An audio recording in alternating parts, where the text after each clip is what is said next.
recycling transactions on the continent. Today, AFRIKA50 is recognized for putting African capital at the core of its business model. Indeed, through our AFRIKA50 Infrastructure Acceleration Fund, we've mobilized $330 million from 26 institutional investors. 23 of them are African. This is the first time that this has been done. This is Africa's capital working for Africa's infrastructure while welcoming global capital. Today, AFRIKA50 is ready for scale. Having successfully built the platform, we are ready to take on the challenge of helping transform the infrastructure vision of our African leaders into actual bankable projects, attracting African and global capital at scale and delivering impact and return. Excellency, Madam President, dear stakeholders, we are ready. We are ready to take on this challenge. Now, Your Excellency, distinguished ladies and gentlemen, as we mark this milestone, I propose to take a moment to pay tribute to our founding shareholders, board members, partners, teams, and all those who helped build AFRIKA50. I would like to recognize 3 key leaders whose vision and commitment were instrumental in the institution creation, development, and positioning for the next phase of growth. Dr. Donald Kaberuka is here in this room.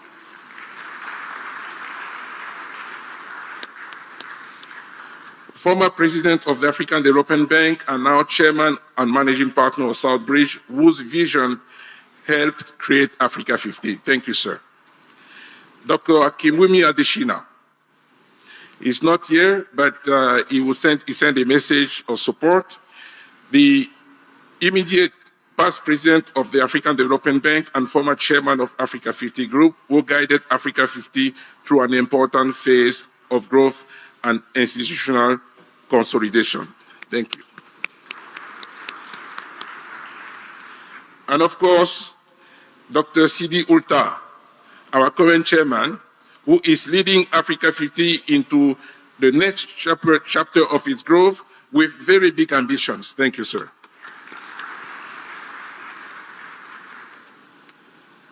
Of course, none of this would have been possible without the steadfast support and leadership of African countries and their leaders, who decided to create an African institution to tackle the continent's major infrastructure challenges. In this regard, allow me to pay a special tribute to Your Excellency President Samiasuluhuhassan, who made the decision, I remember that, for Tanzania to become an AFRIKA50 shareholders, and whose confidence, Madam President, in AFRIKA50 and your continued support is very important to me personally and to our organization as we expand our impact across the continent. Thank you, Madam President. Your Excellency, distinguished ladies and gentlemen, if our first decade was about proving what is possible, the second must be about delivering at scale with speed. Africa infrastructure needs are vast and urgent. Infrastructure is central to African competitiveness, energy security, digital transformation, and regional integration. Africa has abundant natural resources, growing pools of domestic capital, and increasingly sophisticated private sector. What is needed now is investment-ready project at scale, capable of attracting long-term, large-scale capital from within Africa and globally. What is needed now is stronger partnership. And I would argue what is even more important now is a sense of urgency among the key stakeholders, a commitment to speed in execution, and a laser focus on results. We have to achieve results.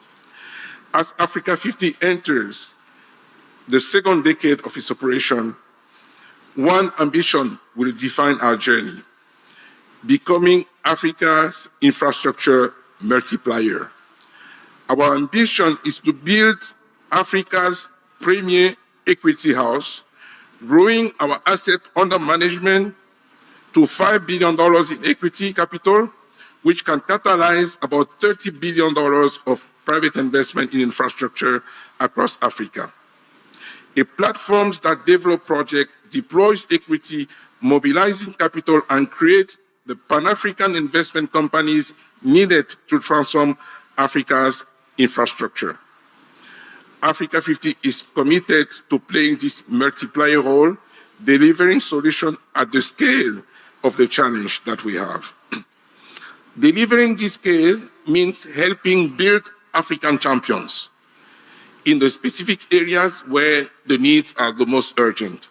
This is where the organizing framework of the new African Financial Architecture for Development, NAFAD, which brings together African key regional players into a more organized and complementary ecosystem, becomes so important. Creating African champions that can support and at times drive Africa's leaders' infrastructure investment agenda. It's very important. Within this architecture, AFRIKA50 will play its role as the continent's leading equity house and project development champion, bringing our capabilities to bear where they're needed most. Please allow me to conclude, Your Excellency, ladies and gentlemen, with an important initiative aimed at supporting our continent's industrialization ambitions. Achieving our big continental industrialization ambition will require a significant increase in energy supply, with a more prominent role for natural gas as recognized by our partner, the International Energy Agency. I am therefore pleased to announce that, guided by several of our gas-producing shareholder countries and working alongside strategic partner institutions, AFRIKA50 plans to launch a large-scale midstream gas infrastructure investment platform. This platform, we can clap because it's gas. Gas is important for all of us. This platform will unlock Africa's domestic gas resources, expand reliable baseload power, support Africa's industrialization. This platform will provide energy for manufacturing, fertilizer production, mineral beneficiation, digital infrastructure, data centers across the continent. We look forward to partnering with governments and like-minded public and private sector institutions in Africa and globally to ensure that more Africa's gas is harnessed to power Africa's industrialization and fulfill the continent's development ambition. Your Excellency, distinguished ladies and gentlemen, the first decade of AFRIKA50 demonstrated that African-led institutions can deliver significant private investment in infrastructure. Our next decade will prove that Africa can deliver private investment in infrastructure at the speed and scale its future demands. We know how to do this. Let us make it happen. With your continued support, AFRIKA50 will help change the game, mobilizing African capital, crowding in global investment, and delivering the infrastructure that will power Africa's next generation of growth. The future is bright. Let us build it together. Thank you. I wish us a productive and successful forum. Thank you very much, Mr. Alain Ebobisse, for setting the tone for what will definitely be a productive two-day forum. Your Excellency, distinguished ladies and gentlemen, infrastructure has always been central to Africa's development agenda, and a few institutions have contributed more to advancing that vision than the African Development Bank Group. That mission has entered an important new chapter under the leadership of its president, who we are also honored to be the chairman of AFRIKA50. Ladies and gentlemen, please join me in welcoming Dr. Sidi Uta.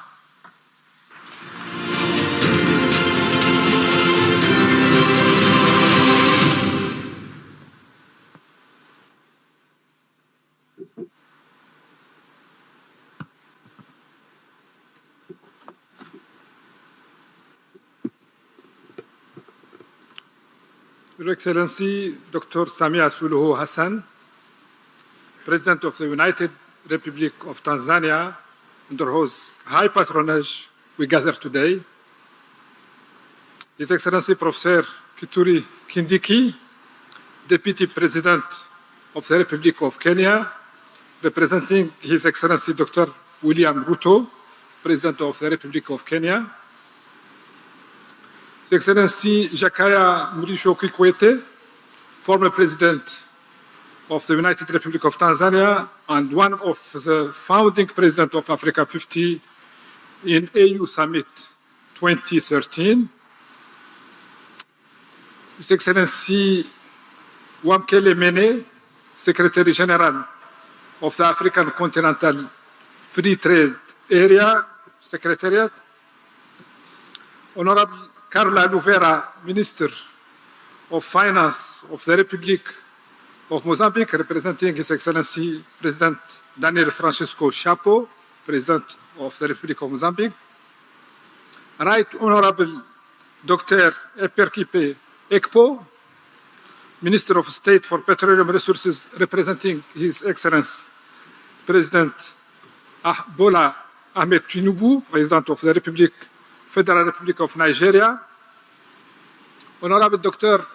Elaji Abdurrahman Diouf, Minister of Energy and Petroleum, representing His Excellency Bassirou Diomaye Faye, President of the Republic of Senegal, Honorable Ambassador Kamis Musa Omar, Minister of Finance, United Republic of Tanzania, and other honorable ministers and deputy ministers here present. His Excellency Donald Kaberuka, former President of the African Development Bank and the father of AFRIKA50. Mr. Alain Ebobisse, Group Chief Executive Officer of AFRIKA50, distinguished government officials, member of the Diplomatic Corps, Head of African Financial Institutions and International Organizations, esteemed shareholders and board of AFRIKA50, member of the private sector, distinguished guests, ladies and gentlemen. Karibu. It is a great honor to join you here in Dar es Salaam for the opening of the Infra for Africa Forum 2026 and Africa General Shareholders Meeting. Allow me first to express our sincere appreciation to Your Excellency, the President of the United Republic of Tanzania, for graciously hosting us.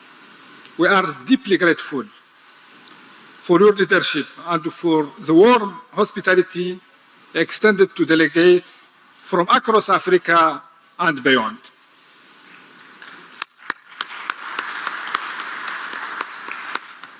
Indeed, we feel at home in this land of the Kilimanjaro and the Serengeti. Distinguished ladies and gentlemen, your presence here reflects a shared belief that infrastructure remains a powerful driver for Africa's transformation, and that the continent's futures will increasingly be shaped by our ability to mobilize investment, strengthen partnership, and deliver at scale. Today is a special occasion for AFRIKA50. This year marks 10 years since AFRIKA50 began as a bold idea founded on the conviction that Africa needed an institution capable of accelerating infrastructure development by connecting capital, expertise, and projects. And so today, permit me to pay tribute to the vision and leadership of Dr. Donald Kaberuka, during whose tenure as President of the African Development Bank, the vision was birthed.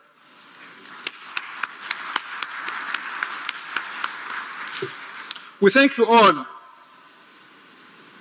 and we thank all those who helped build this institution from concept to reality.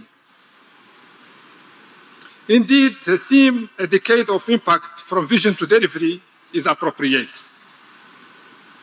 Over the last decade, AFRIKA50 has evolved into one of Africa's leading specialist infrastructure investors. AFRIKA50 now brings together 38 shareholders from 33 African countries with $1.2 billion in assets under management and a project value of $9 billion. This progress deserves recognition, but our purpose today is not merely to celebrate the first decade. It is to define the second decade. The first decade proved that African institutions can develop projects, mobilize investment, and deliver infrastructure. The second decade must be about scaling what works and accelerating the transformation of the continent. The global landscape is changing. Fiscal conditions are tighter. Public debt pressure have increased. Traditional development finance is evolving. Yet, Africa's infrastructure needs continue to grow. The African Development Bank Group estimates that Africa requires between 130 billion and 170 billion annually for infrastructure, leaving a financing gap of between 68 billion and 100 billion US dollar every year. Closing that gap will require more than external capital. It will require Africa to mobilize its own resources more effectively. Africa possesses an estimated 4 trillion in domestic institutional capital through pension funds, sovereign wealth funds, and insurance companies. Yet only a small share is invested in infrastructure. This is why the new African Financial Architecture for Development, NAFAD, matters. Its purpose is straightforward: to connect African saving to African transformation. This is not a slogan. It is a system, a platform. It is a new way of financing development at scale. Financing is not only also about availability, it is also about cost. Too often, perceptions of African risk continue to inflate borrowing costs and discourage investment in the continent. Infrastructure projects across the continent have repeatedly demonstrated resilience and strong repayment performance. Yet Africa continues to pay more for capital than fundamentals alone would suggest. Ending this premium requires better risk assessment, stronger local capital markets, ratings reforms, and institutions capable of sharing risk more effectively. This is why guarantee platforms and risk mitigation institutions such as ATD are so important. Reducing the cost of capital is not a technical objective. It is a development objective. And capital will not move at scale unless projects are ready. And we must be candid. Too many opportunities still reach investors insufficiently prepared. Transaction timelines are sometimes too long. Regulatory processes are not always predictable. Bankability remains one of Africa's biggest infrastructure challenges. The African Continental Free Trade Area is one of Africa's greatest economic opportunities. But a single African market cannot function without world-class infrastructure. It requires energy, it requires transport corridors, it requires ports, it requires digital connectivity, and it requires skills. That is why the themes of this forum matters: unlocking Africa's gas potential, building Africa's digital backbone, scaling regional power pools and transmission networks, developing the future workforce, and strengthening interconnection across our continent. Africa's proven natural gas reserves amount to 7% of the world's stock. Managed wisely, these resources can help support industrialization, energy resilience, and long-term prosperity. These priorities are interconnected. Energy powers industry, digital infrastructure powers innovation, skills powers opportunity, and infrastructure powers integration. The African Development Bank Group has a central role to play in this agenda. Our strategic compass, the 4 cardinal points, provide a clear direction: mobilizing Africa's financial resources, strengthening financial systems and institutions, harnessing demographic transformation, and investing in resilient infrastructure while unlocking greater value from Africa's natural resources. Together, the African Development Bank Group and AFRIKA50 can help build bankable pipelines, expand risk-sharing mechanisms with the support of ATD, and support asset recycling and mobilize capital at scale. This is how delivery becomes possible. Tanzania is a fitting place for this discussion. Since becoming a shareholder in AFRIKA50 in 2023, and thank you very much, Dr. President Samia Suluhu, Tanzania has demonstrated its commitment to leveraging infrastructure to drive economic transformation and regional integration. The partnership between Tanzania and AFRIKA50 reflects exactly the type of collaboration Africa needs more: of national ambition, growing private sector expertise, institutional capital, and disciplined execution, all working together.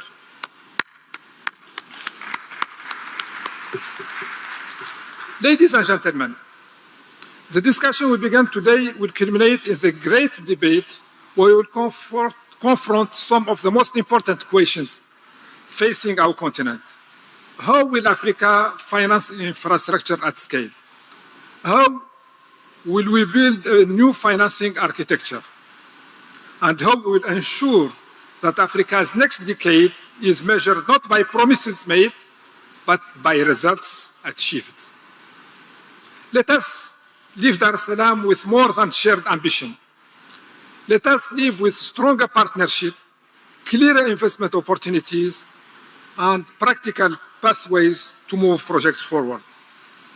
The true measure of success will be the investment mobilized, the project advanced, and the infrastructure delivered long after this forum concludes. Africa has the resources, Africa has the institutions, Africa has the talent and the entrepreneurial ambition. What is required now is bold leadership, stronger collaboration, and disciplined execution.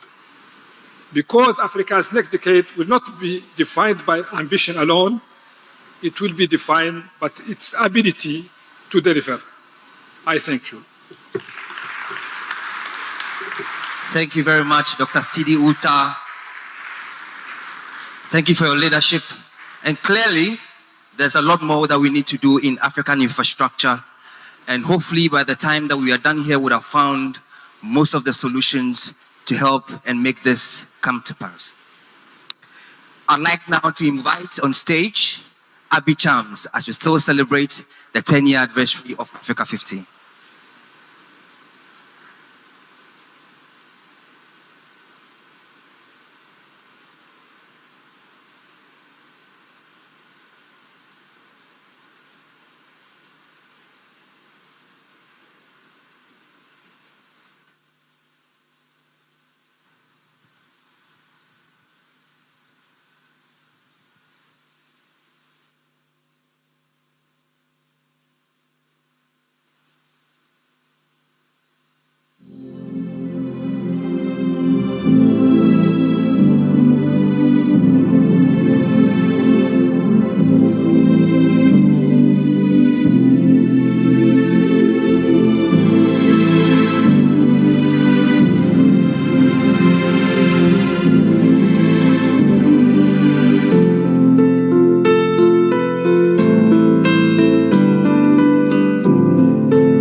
Asante sana, Abhi Chams. Ladies and gentlemen, Abby Chums. Please, another round of applause.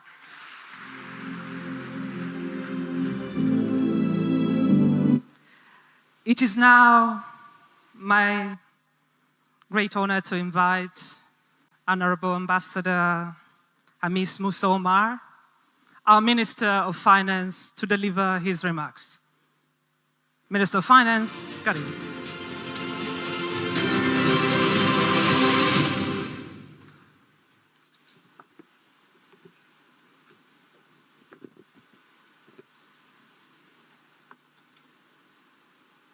Haya ndiyo mapenzi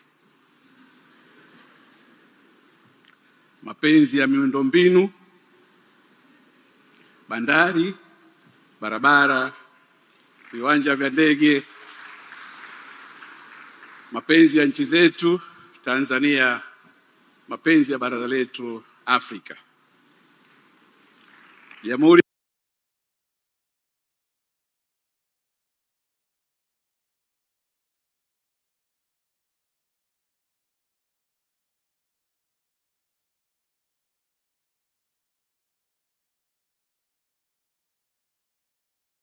ya Muungano wa Tanzania, kazi na utu. Your Excellency Dr. Samiasuluhuhassan, President of the United Republic of Tanzania, allow me to lean on the already established protocol, but perhaps I should also add recognition of the Chairman of the Standing Parliamentary Committee for the Budget, Honorable Mashimbandaki, and also our host, Honorable Albert Shalamila, the Regional Commissioner for Dar es Salaam. It is my distinct honor to welcome you all to the 2026 Infra for Africa Forum on the sidelines of the AFRCA50 General Shareholders Meeting, which will be held here in Dar es Salaam tomorrow. Your Excellency, with your permission, and on behalf of the Ministry of Tanzania's Ministry of Finance, and on my capacity as the host governor of AFRIKA50, representing the United Republic of Tanzania, allow me to extend my warmest greetings to all the delegates who have traveled across Africa and beyond to participate in this important continental gathering. Their participation in these fora reflects our shared commitment to accelerating Africa's infrastructure transformation and strengthening partnerships that will shape the continent's future. I would also like to express our sincere appreciation to AFRIKA50 for selecting Tanzania to host this year's General Shareholders Meeting and Infra for Africa Forum, particularly as the institution marks its 10th anniversary. We regard this decision not only as an honor, but also as a strong vote of confidence in Tanzania and in our collective vision of an integrated, connected, and prosperous Africa. Ladies and gentlemen, over the past decade, AFRIKA50 has lived to the expectations and distinguished itself as one of Africa's foremost infrastructure investment institutions. Through its work in project development, investment mobilization, and strategic partnerships, AFRIKA50 has demonstrated that African-led institutions can successfully mobilize capital, prepare bankable projects, and support the delivery of transformational infrastructure across the continent. As AFRIKA50 celebrates its first decade of impact, we also look ahead to the opportunities that lie before us. Africa's infrastructure deficit remains significant, but so Two are the opportunities to mobilize innovative financing, strengthen partnerships, and accelerate project implementation. The next decade must therefore be defined not only by ambition, but also by delivery. That's why the theme of this year's forum, a decade of economic impact from ambition to delivery, is therefore both timely and appropriate. It reminds us that sustainable development is achieved not simply through vision, but through effective collaboration among governments, development finance institutions, investors, and the private sector. It is these partnerships that transform ideas into bankable projects and projects into lasting economic opportunities for our people. Excellencies, ladies and gentlemen, for Tanzania, infrastructure development remains one of the key pillars of our national development agenda, the Vision 2050. We recognize that modern transport networks, reliable energy systems, digital connectivity, and efficient logistics hubs are essential to promoting industrialization, facilitating trade, and improving the livelihoods for our Wananchi. Recognizing our common ambition in advancing these objectives across the continent, Tanzania became a shareholder of AFRIKA50 in 2023 under your guidance and leadership, Your Excellency.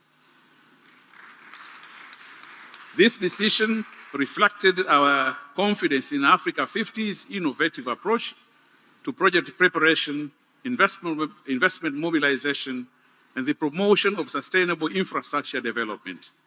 We remain committed to strengthening this partnership in pursuit of our shared development aspirations.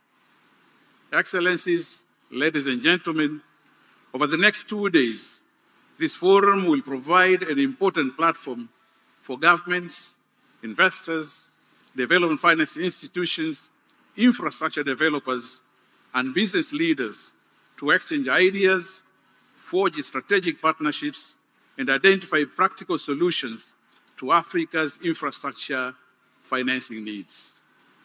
It is our sincere expectation that discussions taking place here in Dar es Salaam will generate concrete outcomes through new partnerships, increased investment, innovative financing solutions, and bankable infrastructure project proposals that will contribute meaningfully to Africa's sustainable economic transformation. Ladies and gentlemen, we are particularly honored that this opening ceremony is graced by Her Excellency Dr. Samiasuluhuhassan, President of the United Republic of Tanzania.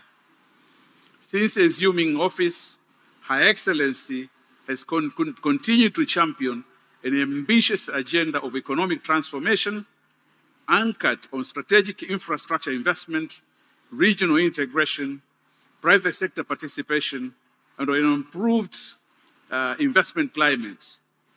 Under her leadership, Tanzania has continued to strengthen its partnerships with regional and international institutions while creating an enabling environment for investment and sustainable economic growth. Her presence here today underscores the importance that the government of Tanzania attaches to infrastructure as a catalyst for economic growth, regional connectivity, and shared prosperity across Africa. Your Excellency, allow me, on behalf of the participants gathered here this morning, to express our profound gratitude to you for graciously accepting to preside over this opening ceremony despite your demanding national schedule. Your presence greatly honors this forum and inspires our collective commitment to advancing Africa's infrastructure agenda. Your Excellency, it is now my singular honor and privilege to invite you to deliver your keynote address and officially open the 2026 Infra for Africa Forum.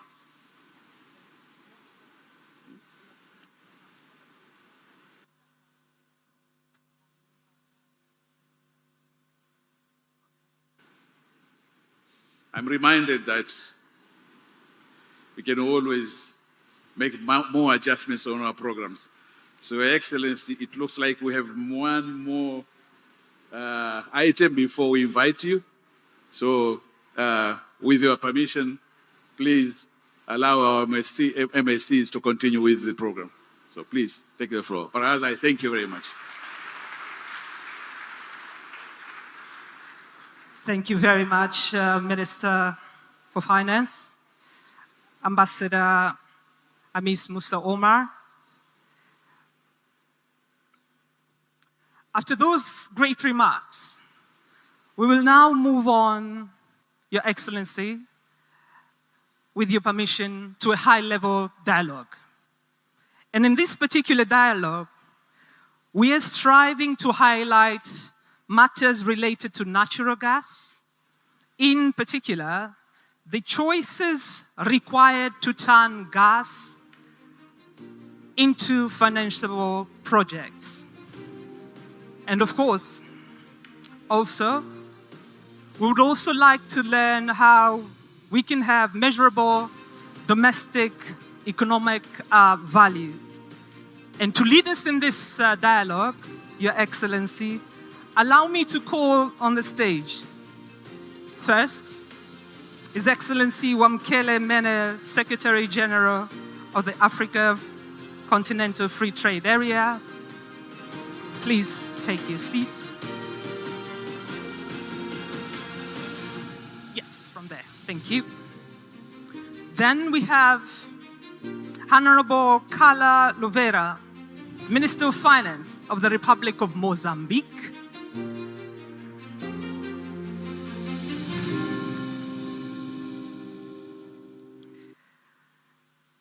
Next on the stage, we have Honorable Dr. Alhaj Abdrahman Diouf, Minister of Energy and Petroleum from Senegal.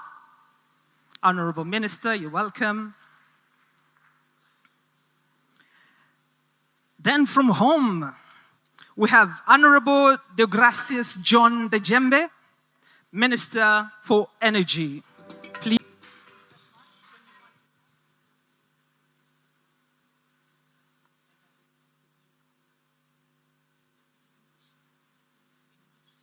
Okay. And I will start with her. The honor is all ours to have Carla from Mozambique, and she has informed me she will speak in English. Coming from Mozambique, you have vast resources. And I'm sure the audience in the room, when I introduced this high-level panel, I highlighted we will focus on natural resources. It will be good for you to highlight how should other gas-producing countries balance export revenue with reliable supply of domestic power and industry needs. Welcome. Thank you. I would like to start, first of all, on behalf of the President of the Republic of Mozambique, Daniel Francisco Chapo, by congratulating Her Excellencies Dr. Samiasuluhuhassan, the President of the Republic United of Tanzania, for convening this very important forum and also for inviting Mozambique to attend this forum, which I would like to thank you. We have starting by saying that we are here, gathered here, at a decisive moment for the future of our continent as Africa seeks to achieve universal access to electricity, accelerate its industrialization, strengthen its competitiveness, and secure prosperity for present and future generations. And we would like to also start by highlighting the theme gathering for all of us in this particular forum, which is very relevant since decades. Africa has been recognized for its abundance of natural resources. Nevertheless, these resources have often been exported in their raw material, while the continent has continued to import high-valued manufactured goods at considerable costs. And today, we have to inform that Africa accounts for only with 1.6% of industrial goods traded at global markets. And this pattern must to change. It's why we believe this forum is very important, since the true wealth of our resource lies not only in their extraction, but above all, in our capacity to add value, to create also jobs, develop skills, drive innovation, and achieve the structural transformation of our economy. Regarding the question particularly addressed to Mozambique, it is important to say that Mozambique energy sector, with its vast potential in renewable energy, natural gas, and critical minerals, represent one of the Mozambique's greatest opportunities available to accelerate industrialization. And what we did was to achieve three main objectives. The first of them is to find the right vision for Mozambique. The second is find the right finance source, blending finance. And the third, find the right mechanism of accountability, transparency, and based on that, we create our sovereign wealth fund. It is how we base all our process. On the vision, we must to say that was approved a master plan for electricity that covered the period of 2028-2045. And this plan is a very robust one, which identifies least cost priorities for generation, transmission, and distribution, including regional integration and energy exports to neighbor countries. But we also have an additional strategy, which is the strategy of transition energy strategy, which was approved in 2023. And this strategy recognized the natural gas as an essential transition fuel capable of supporting economic development and industrialization while enabling the rapid expansion of renewable energy. And we believe that this seeks Mozambique as a regional energy hub, promoting green energy industrialization and contributing as well for the global energy transition through the responsible use of the country's energy resource. We can see that based on this strategy was also defined the 4 pillars that we have to follow in order to ensure the green energy strategy and green energy transition that is based on development of modern energy system based on renewable energy, the green industrialization, the promotion of universal access of electricity by 2030, covering 100% of Mozambicans' population, and the last but not least, the promotion of low emissions mobility, which cover the electric mobility, the natural gas for vehicles, and biofuels. This is how the landscape is being designed. We also have on the line on the finance side, which is a blended finance comprising the bilateral, multilateral development partners, development agencies, the risk management entities as well, all are part of this process of finance, the energy sector in Mozambique. And we believe this is the right mechanism that we can put all together in order to push the development of the industrialization financed by the LNG sector. And the last but not least pillar is on the accountability and the transparency, where we create a very clear mechanism based on our sovereign wealth fund, which also was based on the very clear, we can say, the committee for supervision that was created by the parliament side. We also have the investment committee, which is reporting to the government side. And all of this is being based on the implementation of our sovereign wealth fund, which is based on the central bank, but based on the very clear fiscal rule that was approved by law. It is clear that 40% of the LNG revenues go to the fund, and 60% is using to finance the budget for industrialization. So it's how we are organizing. Thank you very much. We see what Mozambique is doing. You were able to do that with a vision And then you planned your finance, and towards the end, you say, with accountability, we are able to do that. Please, a round of applause to Honorable Claro. Allow me now to move to Nigeria. You also have abundance of resources. And the question I would like you to answer, your Right Honorable, is what are the lessons that we need to learn from the past with regards to exporting commodities at the expense of beneficiation and developing local value chain? And after you, we will welcome the Minister from Senegal, and I understand he will be speaking in French. Right Honorable, welcome. Thank you very much. I bring warm greetings from the President of the Federal Republic of Nigeria to Her Excellency Dr. Samiasuluhuhassan, the President of this great country. I recognize the CEO AFRCA50 and the working committee for what they are doing to convene this meeting here.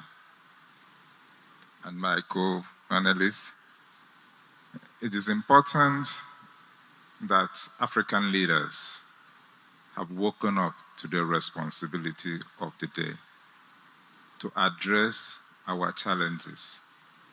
When you go out everywhere, they talk about energy poverty in Africa, because for the past number of years, we've been exporting our crude.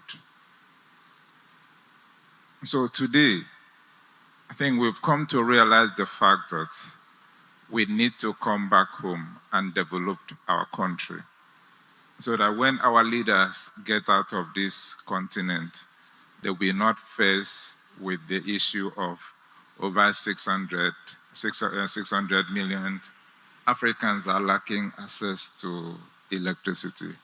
No, it shouldn't be. So today, looking at Nigeria, Mr. President Bola Ahmed Tinubu has taken a position that we need to develop gas utilization within the country. And when this is done, you are assured of power generation, industrialization, food security with reference to fertilizer production, clean cooking, transportation. And so globally, we are talking about energy security. And when this is addressed, using gas in our dear country, some of those challenges will be addressed.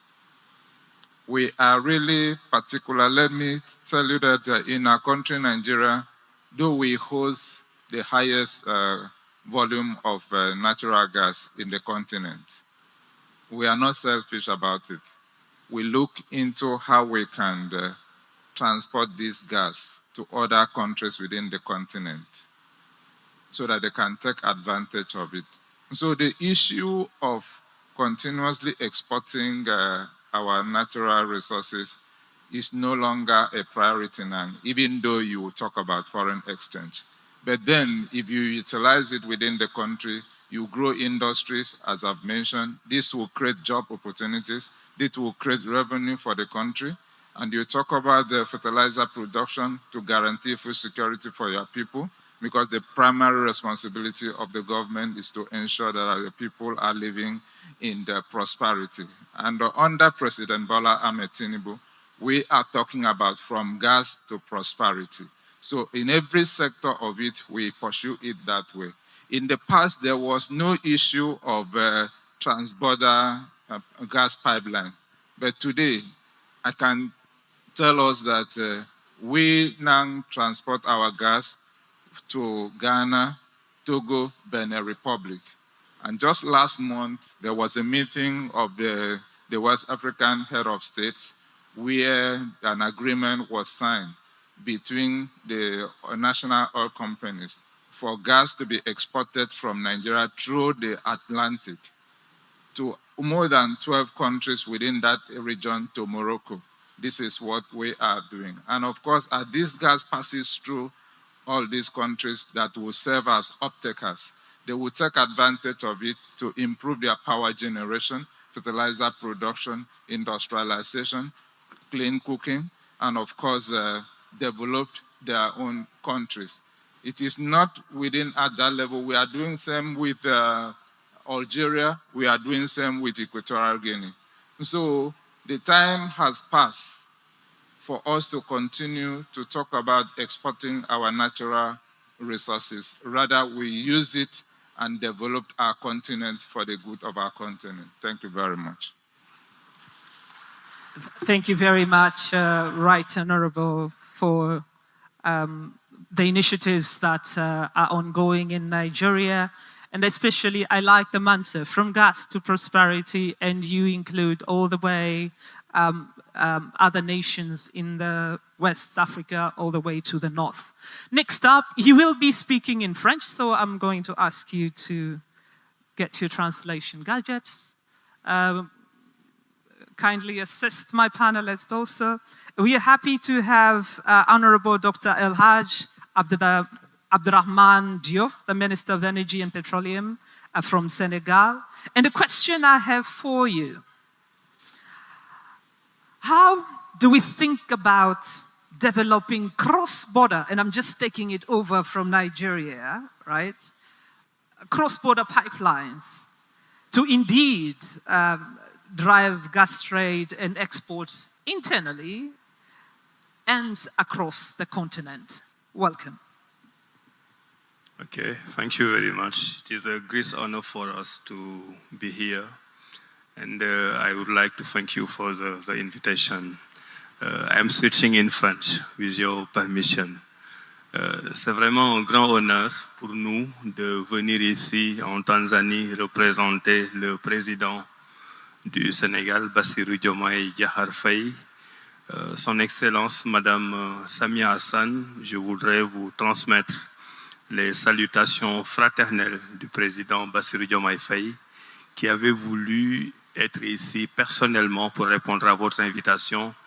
Et c'est un conflit d'agenda qui a fait qu'il ne peut pas être ici aujourd'hui. Alors, par rapport à votre question, le Sénégal est un pays qui est devenu gazier très récemment. Nous avons eu notre first gaz en janvier 2025, donc c'est très récent. Mais ce qui est intéressant par rapport à votre connexion, à votre question sur l'interconnexion, c'est que nous avons un projet inédit en termes de montage. Nous avons le projet qu'on appelle le Grand Tortue Ahmeyim, GTA, que nous avons avec nos voisins de la Mauritanie. C'est l'occasion d'ailleurs de féliciter encore le président Sidi ici présent. Donc c'est un projet inédit parce que nous avons du gaz des deux côtés. Et là où ailleurs il y a eu des difficultés de partage, nos deux pays frères ont eu l'intelligence d'exploiter ce gisement entre eux. Donc du coup, il n'y a pas de conflit. Il y a naturellement des fois quelques contentieux avec les opérateurs, mais globalement, c'est un projet qui se passe bien. Mais globalement, en termes d'énergie et d'électrification au Sénégal, nous avons pratiquement les mêmes problèmes que les autres pays africains. Chaque année, nous augmentons la production, mais chaque année, notre population augmente, les besoins augmentent, et nous ne parvenons pas à nous sortir en termes d'industrialisation ou tout simplement en termes d'accès universel.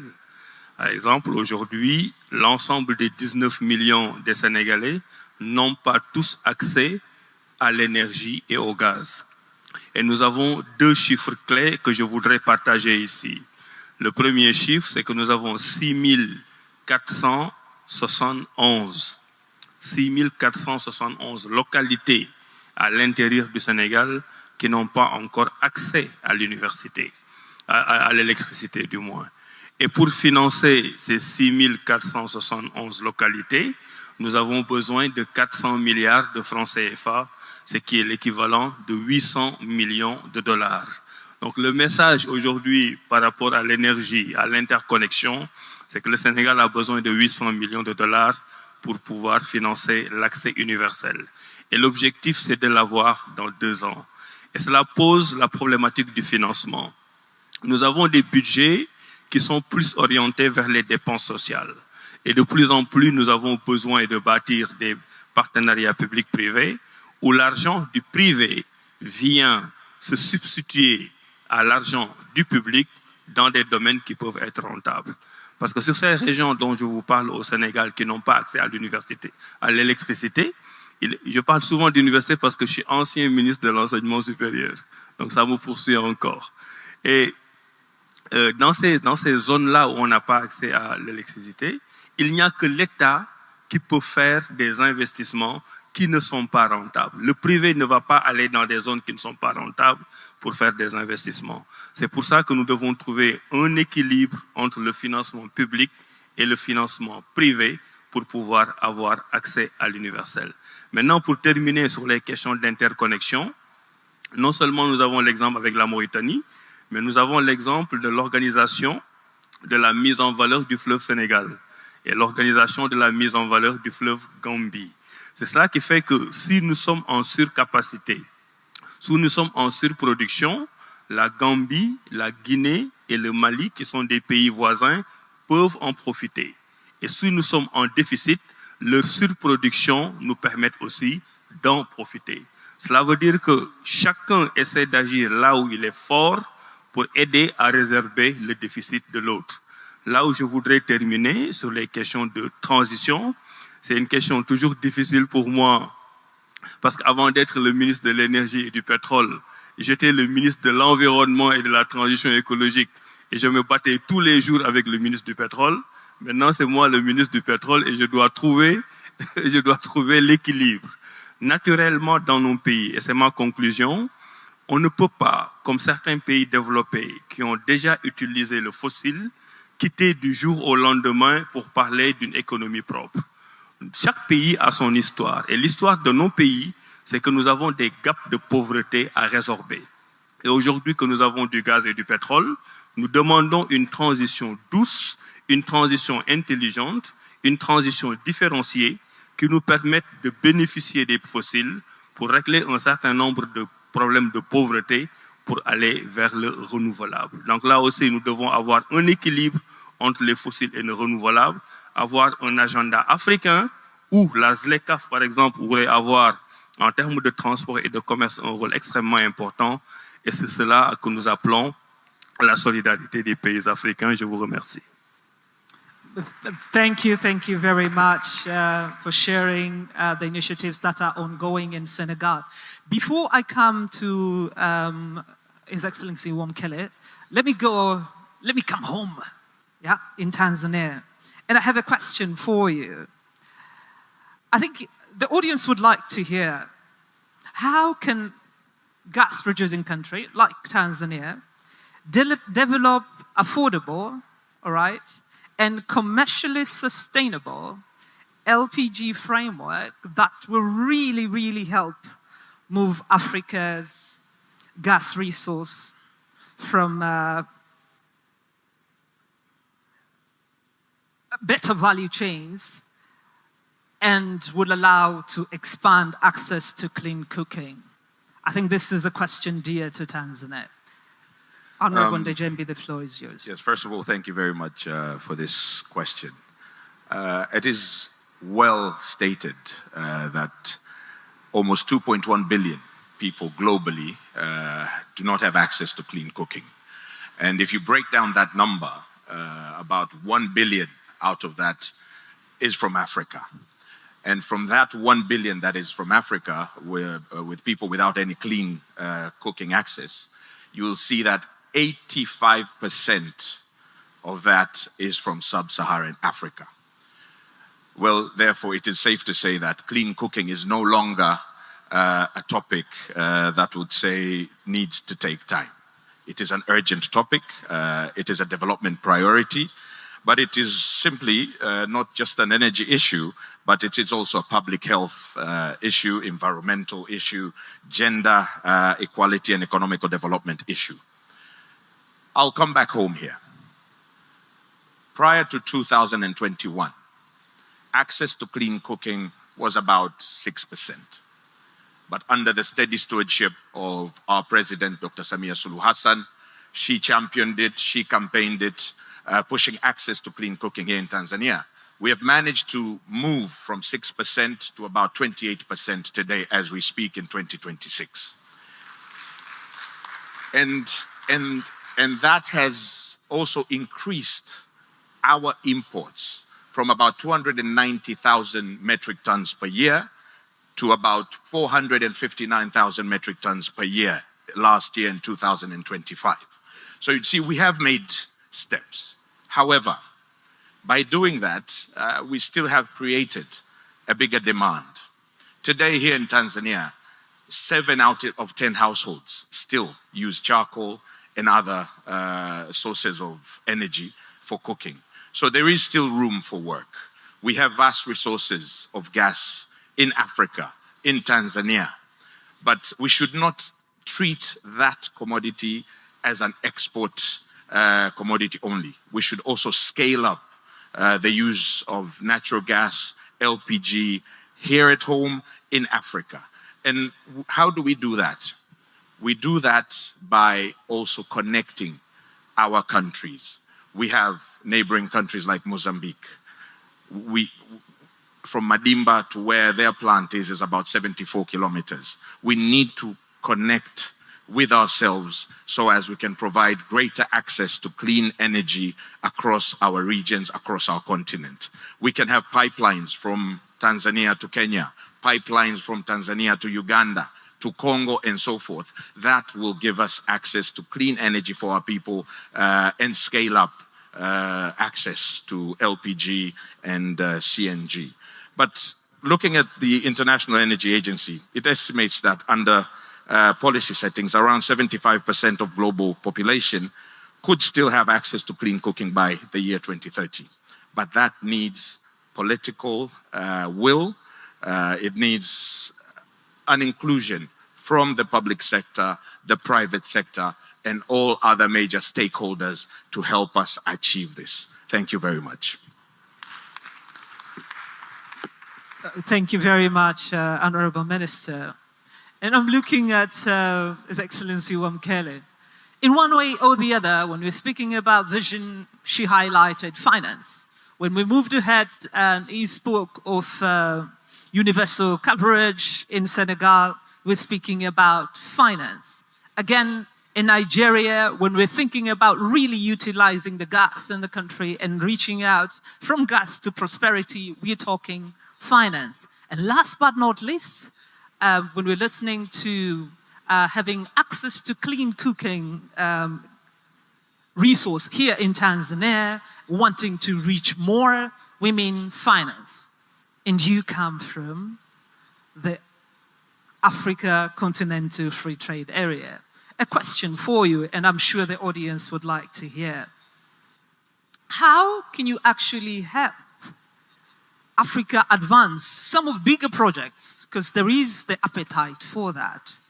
And in particular, not only in gas, but then think about supplying clients regionally, okay, but also marking the use beyond the endowments that we've had. And also importantly, have, like what we had from Nigeria, both energy security and also, like what we had from Tanzania, also contribute to cleaner cooking. Please, I'm sure the audience would like to hear that view from you. Well, thank you very much. First, let me appreciate our leaders that are here. Mama, Her Excellency, President samiasuluhuhassan, Vice President Kindiki of Kenya, former President Kikwete, ministers. It is really a pleasure for me to be back in Dar es Salaam. The remarks that the president of the bank made and that the CEO made are absolutely relevant in terms of us having to mobilize our own capital. I think the president said that Africa has over $3 trillion worth of domestic capital. And the CEO said that Africa's capital must work for Africa's investment. Now, in the current global context, the context of fiscal constraints, reduced overseas development assistance. Our former partners that were directing capital towards the continent themselves are subjected to sovereign debt distress. So the global context is very constrained. So the question, therefore, is how do we mobilize domestic capital? African capital, over $3 trillion that's available, channel it and direct it towards infrastructure projects on the continent. So I think this is a challenge. We've established the frameworks, they are there. President Kaberuka was instrumental and others in establishing AFRCA50. It's functional. Over $9 billion worth of investments in infrastructure since its establishment. I believe the next challenge is how do we mobilize the domestic capital that we have. Of course, those partners that are willing to partner with us from outside of the continent, I'm sure they are most welcome. So today's discussion is very timely. The President's vision of the new Africa financial architecture is timely because it addresses this question, a very pertinent question of reduced and constrained capital flows into the continent for infrastructure development. The role of the AFCFTA is very simple. It is to enable scaling of infrastructure investments. So, for example, here in Tanzania, the country produces over 170 million cubic meters of gas annually from Songo Songo and other places. We've heard Mozambique producing gas. We have also visited, by the way, last month in Angola, we visited a facility that will produce sufficient fertilizers to supply not only for, Amufet is the name, not only for Angola, but the region. However, with all of this investment and the capital that it will be directed to scaling, if we don't have harmonized rules for the exports of these fertilizers to happen, or the export of the gas to happen, we will not achieve our objectives. And so this is the first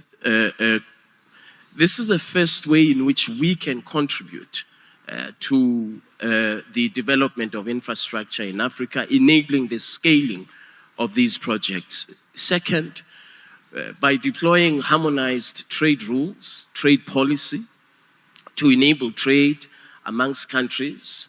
If you have a domestic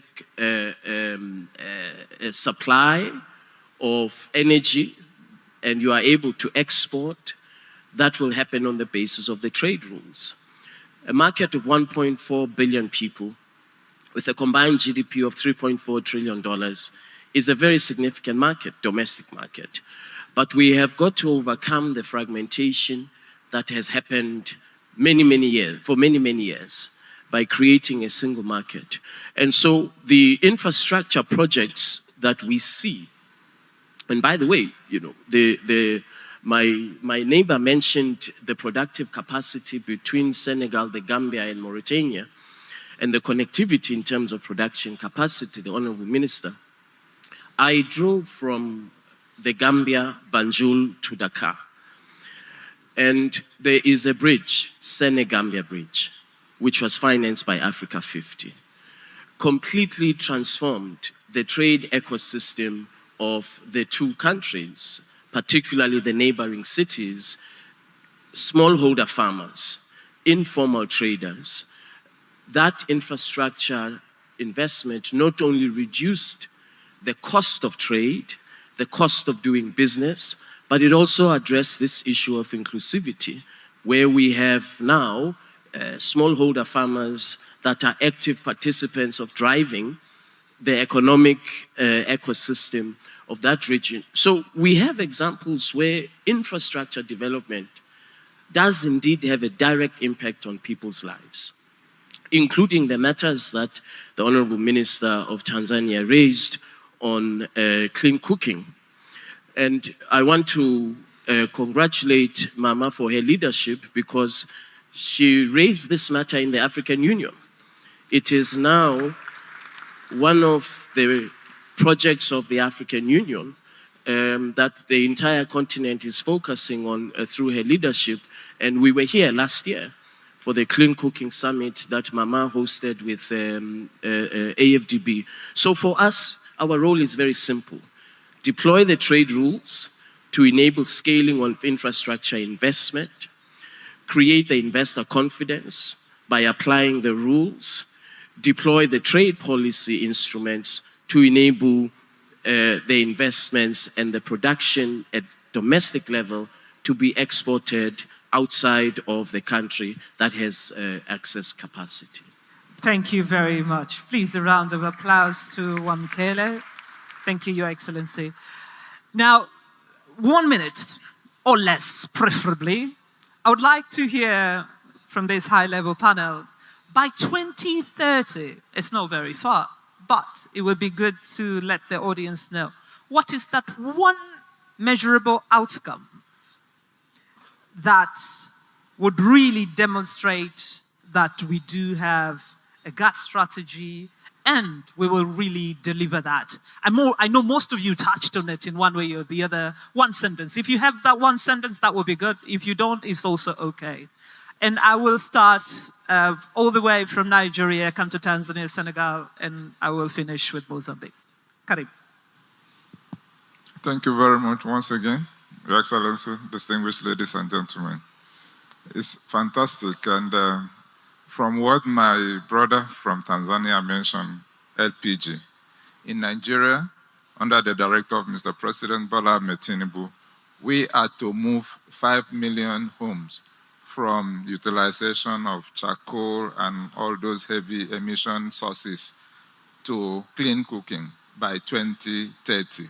And we are on track on that. So currently, we are moving around from state to state to ensure we encourage the homes with every state 27,000 cylinders of LPG filled, and we have promised to do that for 6 times. This is how to move them. It's not for rich homes, but for the poor homes, the less privileged, to move them from and using all those heavy emission sources in their own cooking to protect public health. Thank you very much. Thank you very much. That's a big point. Thank you. A big campaign around clean cooking in Nigeria. Yes, United Republic of Tanzania. Welcome. Thank you. If there's one thing, it's that as Africans, we should not work in silos. We should collaborate. We should form infrastructure projects that are bankable, scalable, and that provide access to one another as a continent. Thank you. Thank you very much. Senegal. Nous avons un grand problème d'équité territoriale avec l'électrification rurale. Je disais qu'on a un grand problème d'équité territoriale avec l'électrification rurale. Parce qu'on parle beaucoup de gaz to power, de gaz to industrie, les questions de l'énergie de façon générale. Mais nous oublions toujours qu'il y a une population très travailleuse qui n'est pas dans les grandes villes, qui est loin de ces questions de développement et qu'on doit aussi aider à se développer. Et le dernier point, c'est que puisque nous sommes en train d'exploiter notre gaz, nous voyons qu'il y a un problème économique de différence de vue entre les majors, les opérateurs et nous. Tous les majors veulent exploiter notre gaz, faire du GNL et aller à l'exportation. Alors que notre véritable besoin, c'est d'avoir le gaz domestique pour la gestion de nos propres besoins. Et ça, heureusement, le Sénégal et la Mauritanie l'ont très bien compris dans le cadre du programme GTA. Et nous travaillons tous les jours à essayer d'avoir nos ambitions communes prises en charge par ces opérateurs. Je vous remercie. Thank you very much. And I move to Wamkele, please. Well, thank you again. Well, I would say that let's set ourselves a target by 2035. Of this, in excess of $3 trillion of domestic capital that is in Africa, how much of that can we mobilize to direct towards our own infrastructure development? Given the current global context that I mentioned in the previous segment, let's set ourselves a target.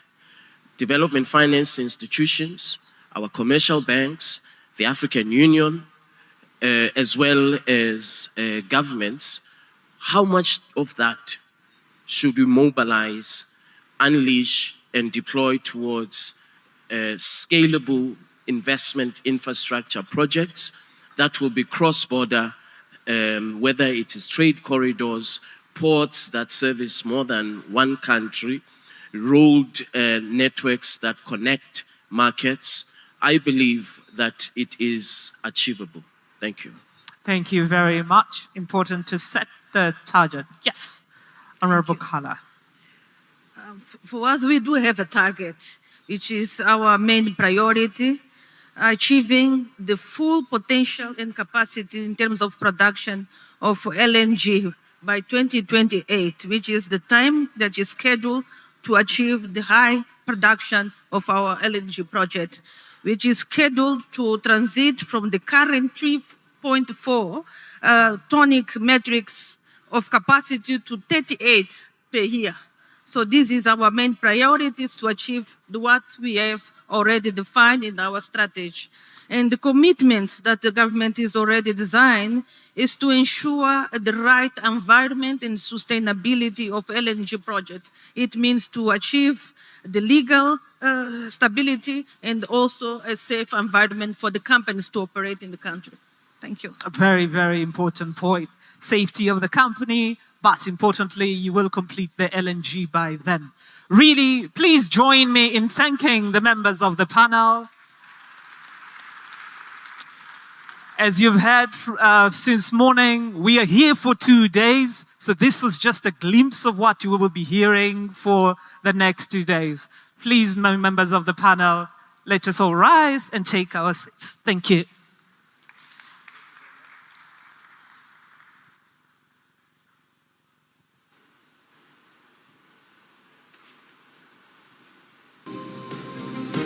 Natural gas in gas infrastructure.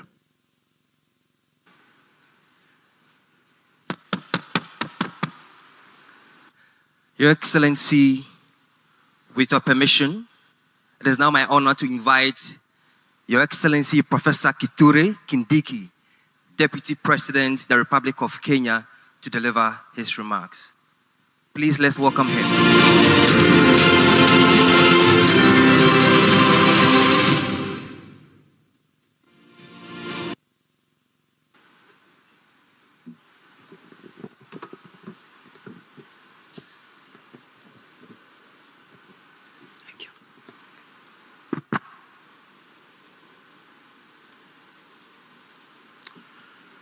Mheshimiwa Dr. Samia Suluhuhassan, Rais wa Muungano wa Jamhuri ya Muungano wa Tanzania, Excellencies President, Rais mstaafu Jakaya Kikwete, ndugu zangu wa Tanzania, na wasalimu hamjamboni, wengine shikamoo.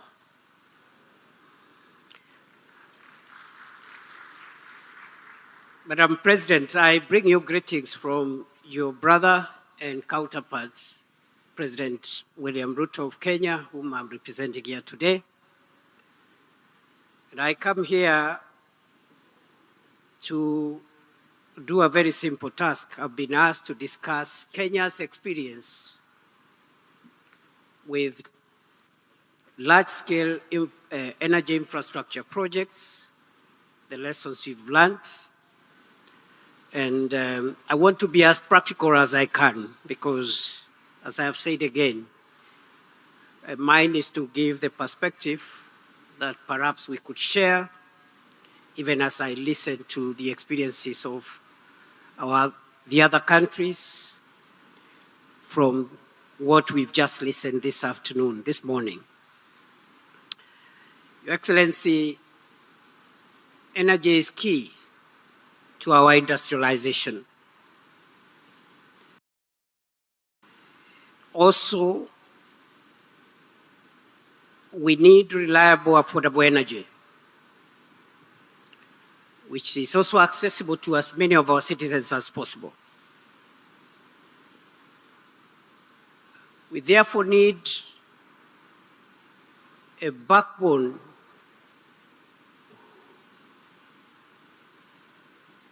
a source of energy and enough infrastructure to convey that energy to reach people's homes and to power industries. I don't want to repeat the statistics that have been given about the potential, the energy potential in our continent, including potential on natural gas. We have adequate, significant stocks of natural gas spread across our continent from Nigeria, Senegal, Algeria, Mozambique, Tanzania, and many more other countries, I believe. But the challenge we have is how to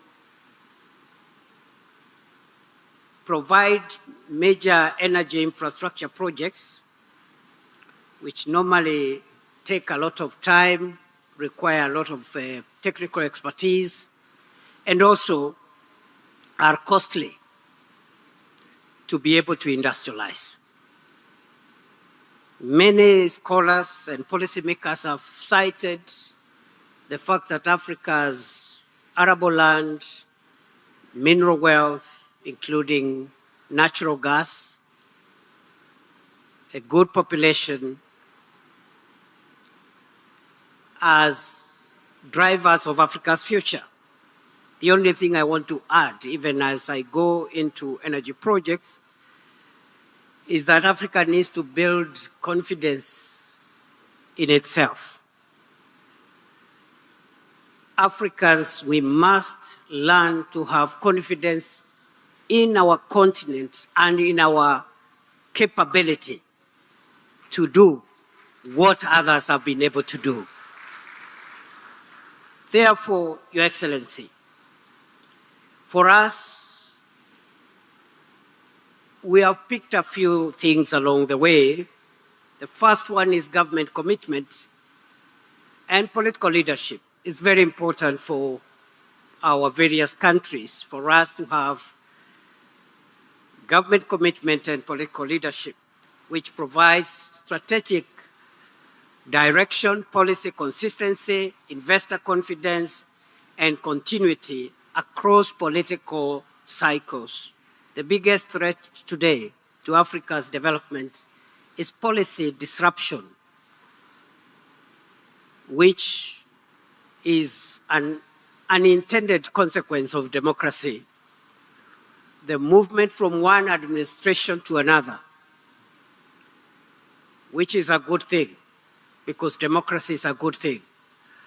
But we must find ways of insulating our development agenda from democratic transitions so that we can have continuity. And that is the discussion we're having in Kenya, generally. We have heard what President Samia has done in Tanzania, what President Ruto is doing in Kenya, and I'm sure many of our countries, our leaders are doing their best. But how do we assure that what the projects and the programs and the policy framework in place today will be in place 20, 30, 40, 50 years, so that as we do these things, we are looking at taking Africa from where we are today into the first world, because it is possible. Others have done it, Africa can do it. But if we are going to have disruptions every time there's an election, every time there is a succession from one administration to another, then that is going to be a big bottleneck. So consistency, continuity, and stability is a very key enabler of these wonderful objectives around infrastructure. As we build a democratic Africa, we must build a wealthy Africa at the same time, and the two outcomes are not mutually exclusive. Number two, robust policy and regulatory framework which provides predictability for investors, lenders, and developers, while ensuring environmental, technical, and consumer protection issues. That is a big lesson that we need to carry along, even as we develop these big, transnational, and long-term infrastructure projects, including energy projects. Number three, we need to develop technical capacity at the local level in our countries. This will reduce dependence on foreign expertise. It will lower project costs and build long-term national ownership of our projects. Number four, we need long-term integrated planning, as I have said in my opening sentence. The need for long-term integrated planning is to ensure investments are aligned to future demand, resource availability, and least cost development pathways. The next lesson that we have picked, number 6, is the need for innovative financing and risk mitigation mechanisms. The case has been made for mobilizing domestic resources, both in our countries, but also regionally.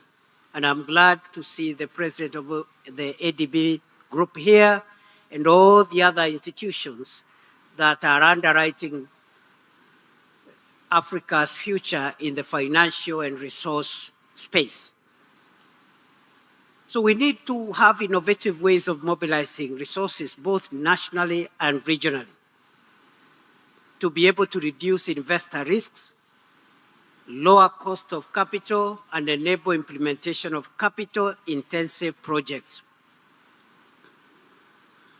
What we are doing in Kenya, we've just put in place the National Infrastructure Fund, where we are mobilizing resources from the stock market by selling off part of the stakes that government owns in government-owned entities, mobilizing and using that capital to crowd in private sector financing and bring on board financial institutions, pension funds, and everybody else, including the regional financial institutions, which are represented here today. So we must think innovatively on where to get money, because the traditional sources of capital and finance are changing for various reasons, which I don't want to delve into today. Number 7, and it is linked to number 6, is private sector participation, involving the private sector so that we can mobilize capital, but also technology, and create operational efficiency while reducing pressure on our public resources that we have by collecting taxes from citizens.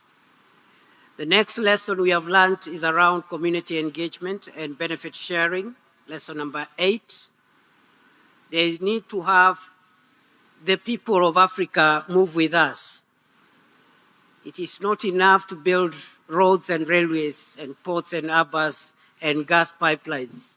It's important for us to carry the people of Africa for whom we work to go with us and to reason and travel with us the journey.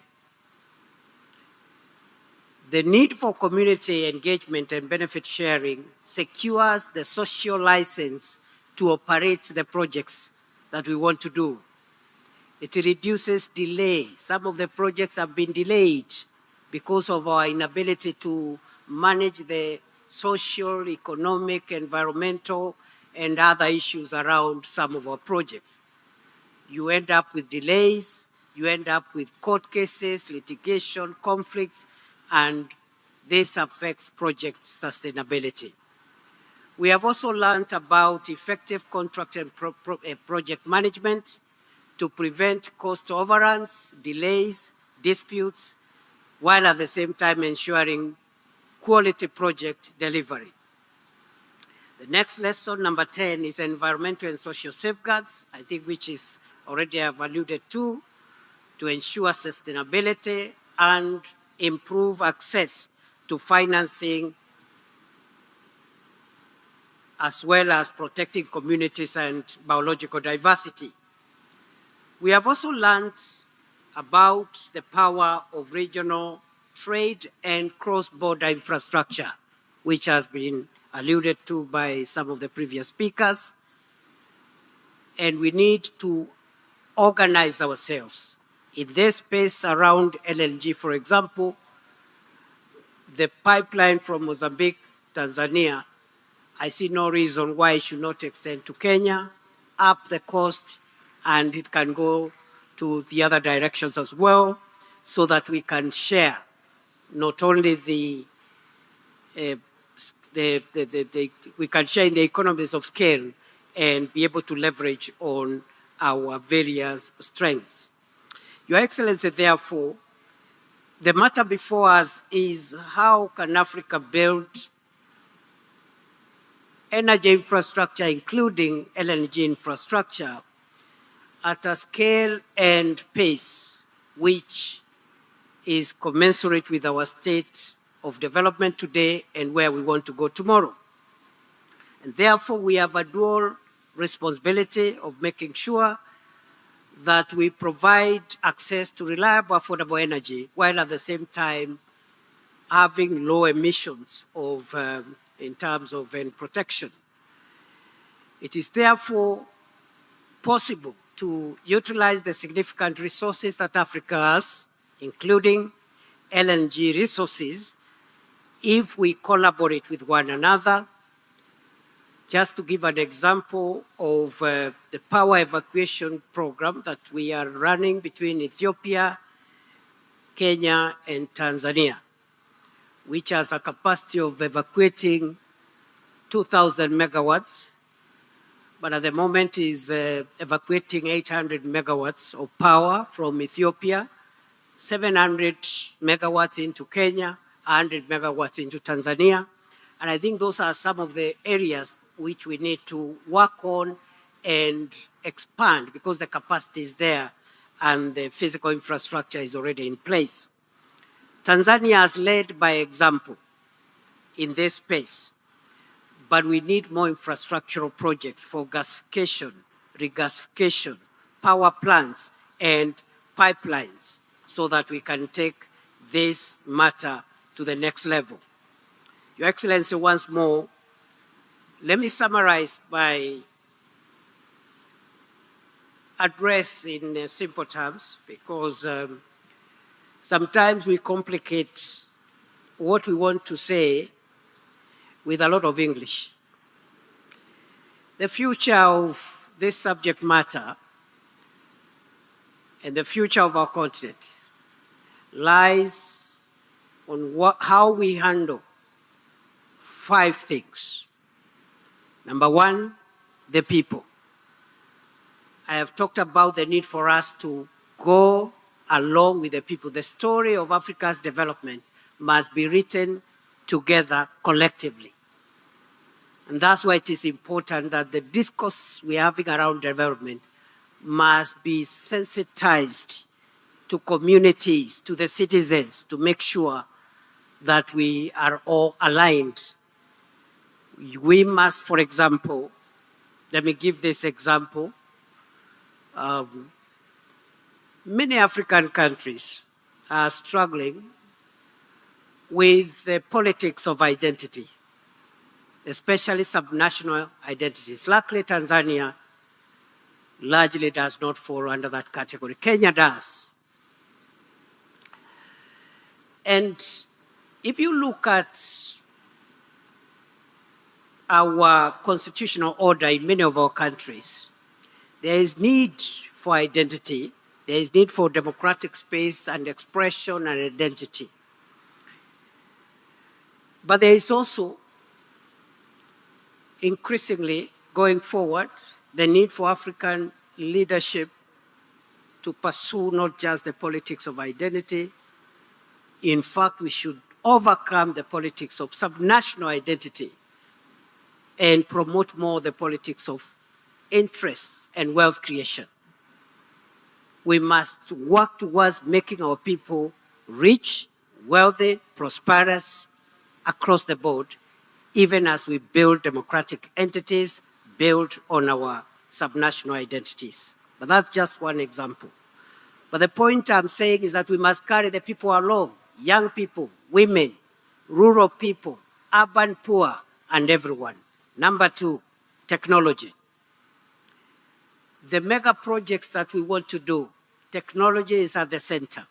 And we cannot continue relying on foreign technology or foreign sources of technology. The issue of technology transfer is central in this matrix.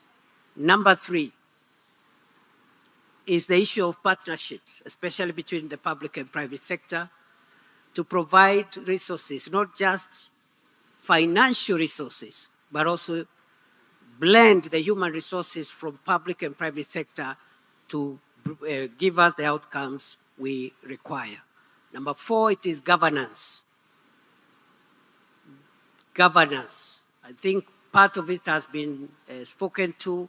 This area about energy, resources, and natural resources require better governance so that we can be able to attract investments, build the confidence of investors, and secure the wealth of our people. Finally, it is the issue of political stability.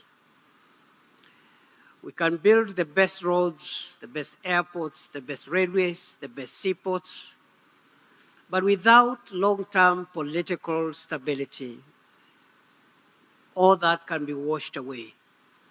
And therefore, we need to invest in strategic security, not just for our countries, but for our region as a whole.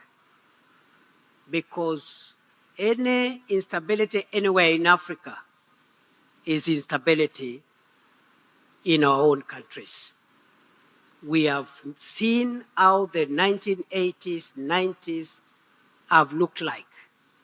And with the developing geopolitical changes, we must be able to invest in long-term political stability and strategic security for our countries, for our region, so that we can underwrite the future of our continent, because all these infrastructure projects, if our continent, our countries are not secure, can be washed away overnight.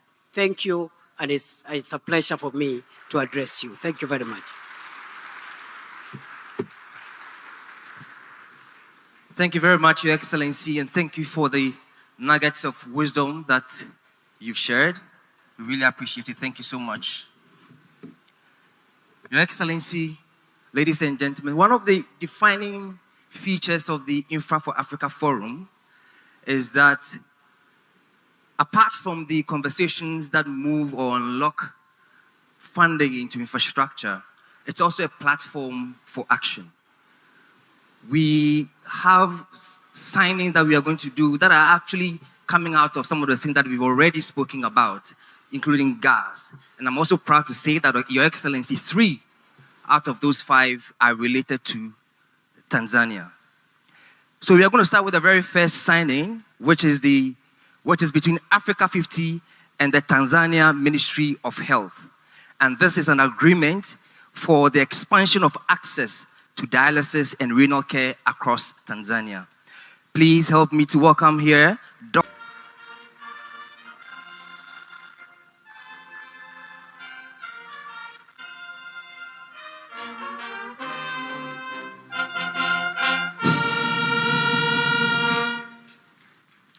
Thank you very much. The second signing is an agreement between AFRCA50 and the Tanzania Electricity Supply Company, TANESCO. And this will be to formalize a partnership between the two organizations for the implementation of electricity transmission PP.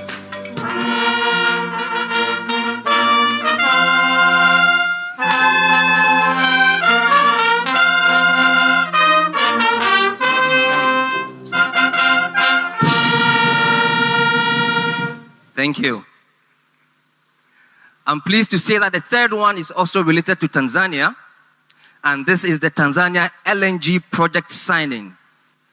Today, AFRCA50, Tanzania Petroleum Development Corporation, and Taka Arabia are signing this agreement to develop a pilot project that will supply Tanzania's natural gas to industries across the country.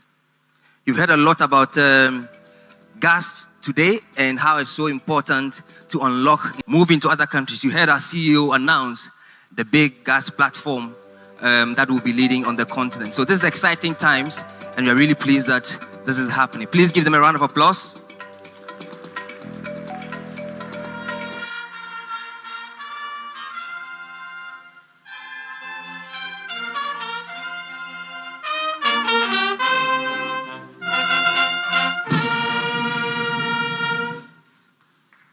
Thank you. Anas, may I please ask you to remain? We are moving to the next signing, which is AFRCA50 Agia Project Development with Propaco and the Italian Climate Fund. May I invite Luca Quadrini, Head of Corporate and Export Finance.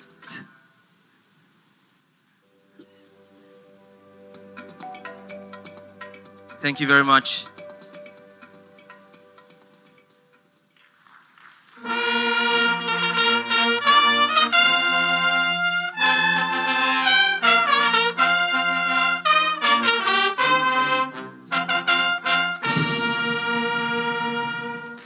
Thank you. This is the final of the signings today, but of course, it does not mean this is the end of the project that we'll be delivering across the continent. Thank you very much.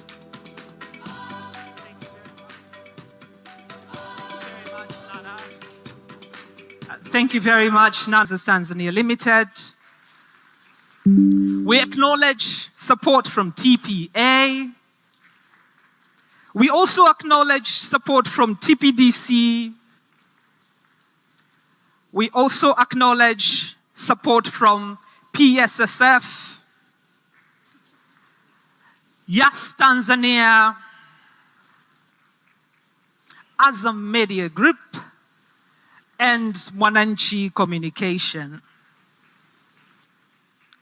Before I welcome the next speaker, allow me to let the audience know, after our program, we've heard so many times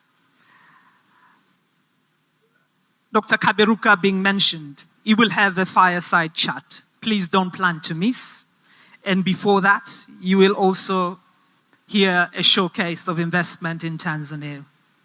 May I now, Your Excellency, allow me to welcome the President of the African Development Bank and Chairman of the AFRCA50 Board, Dr. Sidi Auditor, to give words of appreciation and also to welcome you to address this audience. Karibu sana, Dr. Sidi. Please, a round of applause to him. Thank you very much. Allow me really to express our gratitude to Her Excellency Dr. Samiasuluhuhassan to invite you to deliver your keynote statement. Welcome.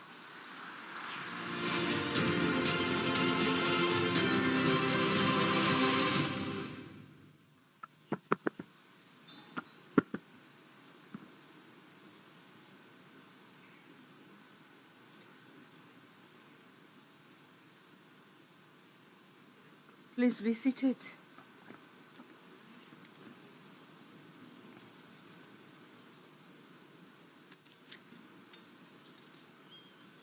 Your Excellency, the former President of the United Republic of Tanzania and one of the founding members or presidents of the AFRIKA50, and this is none than Dr. Jakaya Mrisho Kikwete. Your Excellency, Deputy President of the Republic of Kenya, my brother Kithure Kindiki, Your Excellency, representatives of the heads of state and government, I also acknowledge the presence of Your Excellency Dr. Sid Olta, President of African Development Bank and Chairman of AFRIKA50. May I also acknowledge the presence of members of Parliament of Tanzania, they are here, governors of AFRIKA50, honorable ministers, Secretary General of the African Free Trade Area, Honorable Wamkele Mendi, Mr. Elena Abobise, Chief Executive Officer of AFRIKA50. I also acknowledge the chiefs of the security organs here present, Tanzanian security organs, members of the diplomatic corps, development partners, distinguished investors, ladies and gentlemen, habari asubuhi and good morning. It is my distinct pleasure to welcome you all to the United Republic of Tanzania. And on behalf of the government and the people of Tanzania, I extend our warmest greetings and heartfelt appreciation for AFRIKA50, or to AFRIKA50, for entrusting our country with the privilege of hosting this year's Infra for Africa Forum and General Shareholders Meeting. Since its establishment, this forum has become one of Africa's vital platforms for shaping the continent's infrastructure and investment agenda. We are extremely honored that following the successful hosting of previous meetings by fellow African nations, including the last one in Mozambique, Tanzania has been chosen to welcome this distinguished gathering this year. Thank you very much, and you are most welcome. And this reflects growing confidence in Tanzania's economic transformation, investment potential, and strategic role as a gateway connecting Africa's markets. More importantly, it reaffirms our shared conviction that Africa's future is best driven by African leadership, African capital, and African partnership. Before I proceed, allow me to thank the previous speakers and my dear brother Kindiki and the panelists for informative dialogue throughout from East Africa to West Africa that indicates gaps we have and opportunities of for investments we have in our continent. Excellencies, distinguished participants, the theme of this year's forum that says a decade of impact from vision to delivery is both timely and benefiting. Clearly, Africa has never lacked visions. Through the Agenda 2063, the African Continent Free Trade Area, and our national development plans, we have set ambitious goals for socio-economic transformation of our societies. Our priority now has pivoted towards delivery, and I insist, delivery.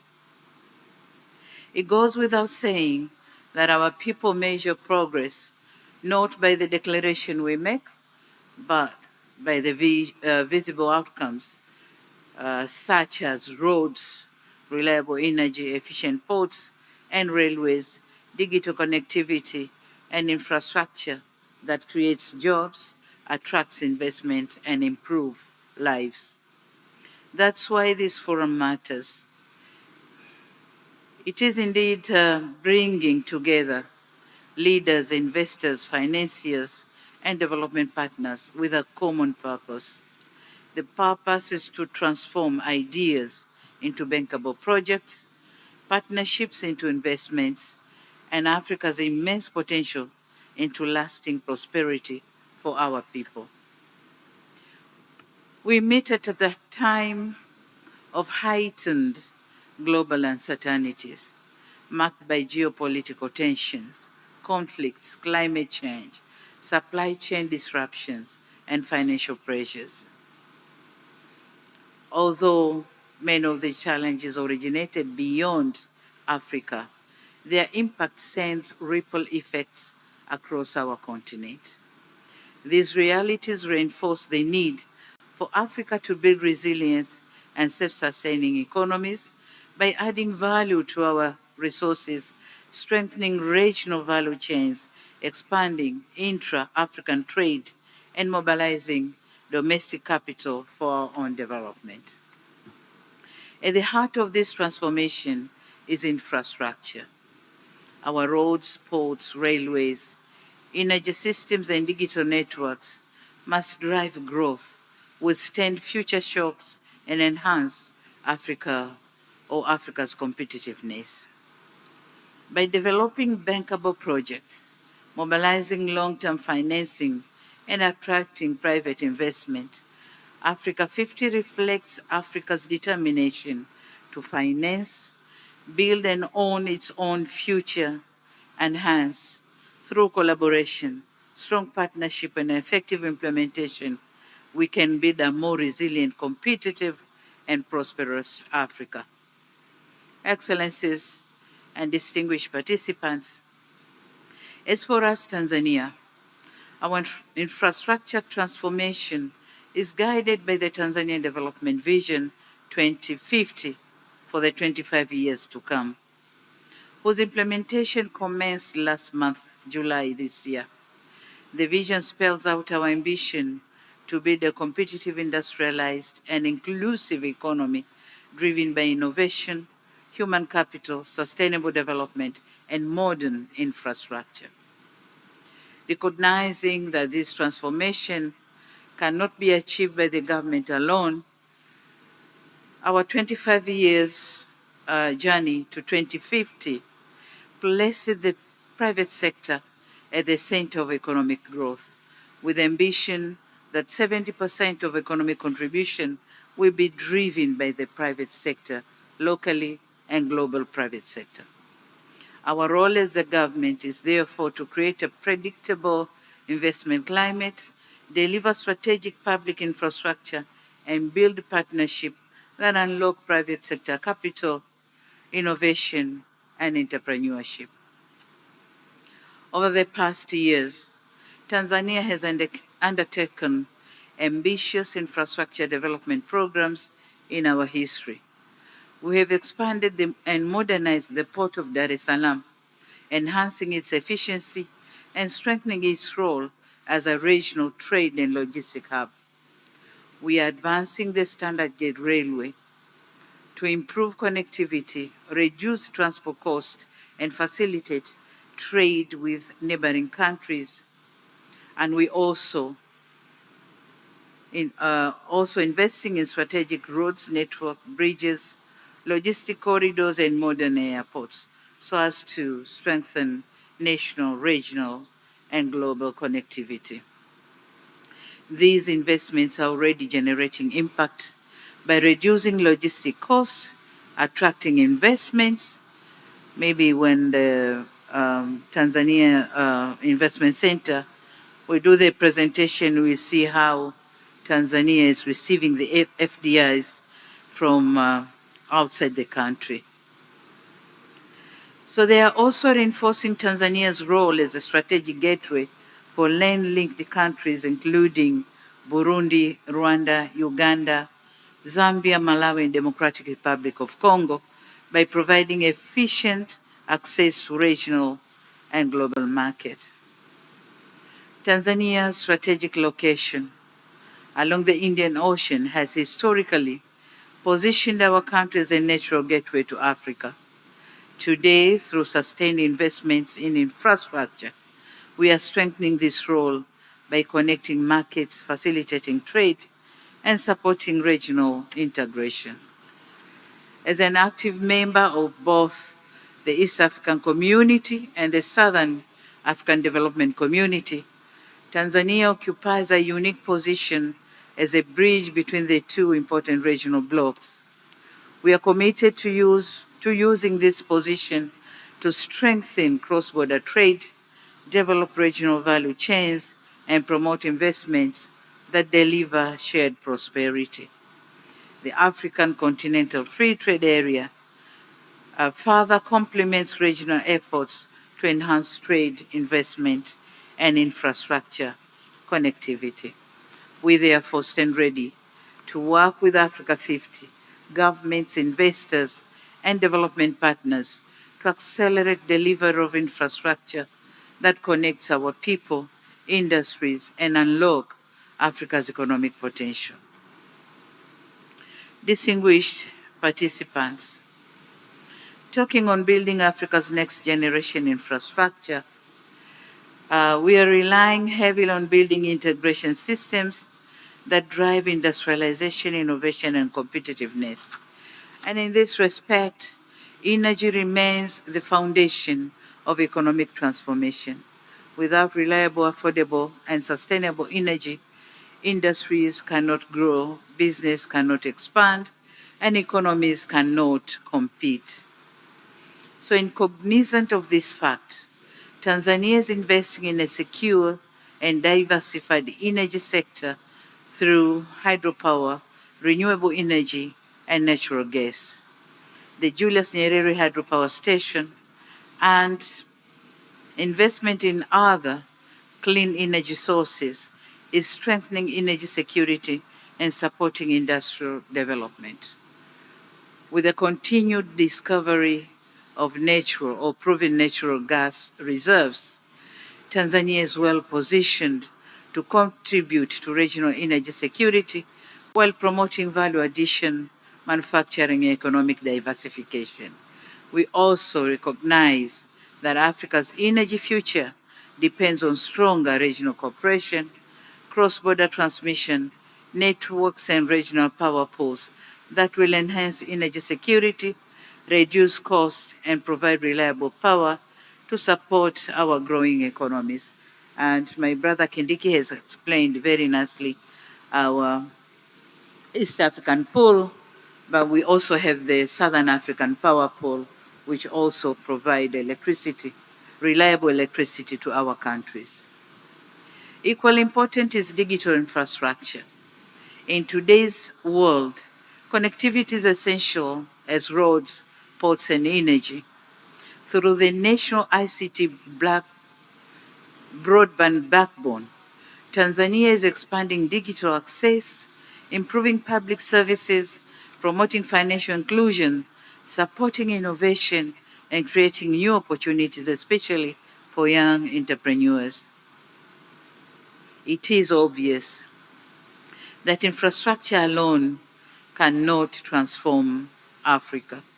And I want to concur with Deputy Minister Kindiki that our greatest asset is our people. By investing in education, technical skills, and digital capabilities, can empower our youthful population to become innovators, creators, and drivers of African transformation. We can develop them to be not merely consumers of the global solution, but producers of solutions to the world. Regarding mobilizing investment for Africa's infrastructure future, as it was narrated earlier by the previous speakers, that Africa financial muscles for investment remains one of the greatest barriers to economic transformation, but it is also the greatest potential for private sector investment opportunities in our time. Governments alone cannot finance Africa's infrastructure ambitions. We must strengthen partnerships that bring together public resources, private sector, development financial institutions, and local and international investors. I, therefore, invite financial institutions, investors gathered here today to partner with us, Tanzania, and explore the vast opportunities available across transport, energy, logistics, manufacturing, digital infrastructure, and industrial development. Tanzania is no longer a source of raw materials only. It is becoming a destination for value addition, innovation, and industrial production and sustainable growth. Thank you. Talking of a shared vision for Africa's next decade, we must translate commitments into projects, ambitions into achievements, and plans into measurable results. The infrastructure we build must strengthen regional integration, expand trade under continental free trade area, and create opportunities for millions of Africans.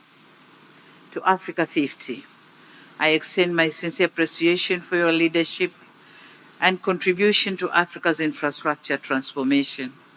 Your achievements demonstrate the power of African-led partnership in delivering impactful projects.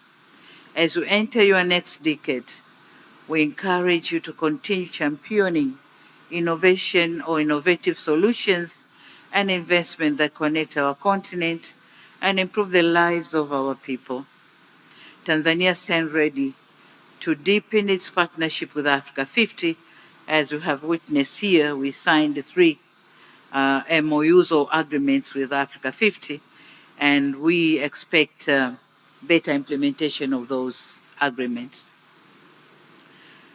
So Tanzania stands ready to deepen our partnership with AFRICA50, investors and all stakeholders committed to building a connected, competitive, and prosperous Africa.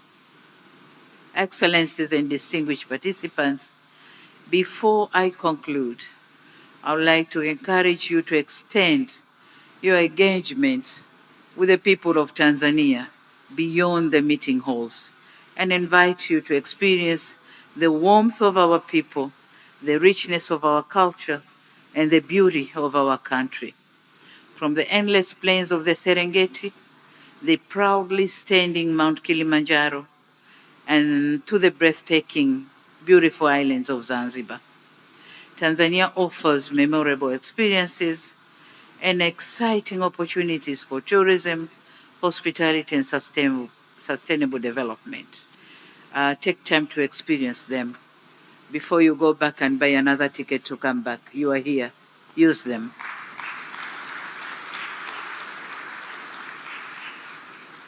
I also wish to share our pride in hosting, together with our neighbors, Kenya and Uganda, the historic Total Energy CAF African Cup of Nations, AFCON Pamoja 2027, the first ever AFCON tournament to be hosted in East Africa, and the first in the history of the competition to be jointly hosted by 3 countries.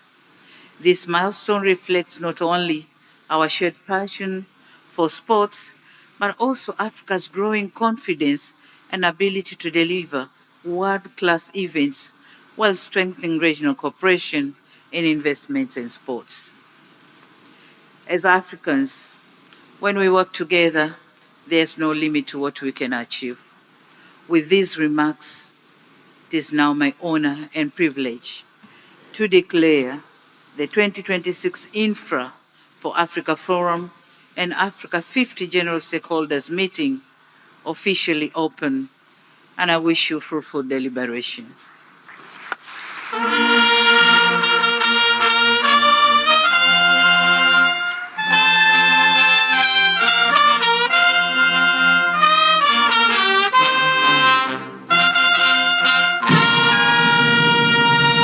Thank you.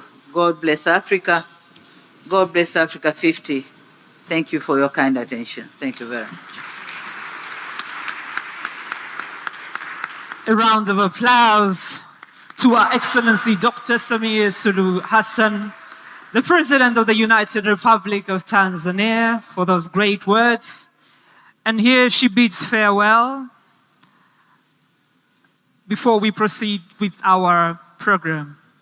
Brass band, please let us escort Her Excellency as she heads out.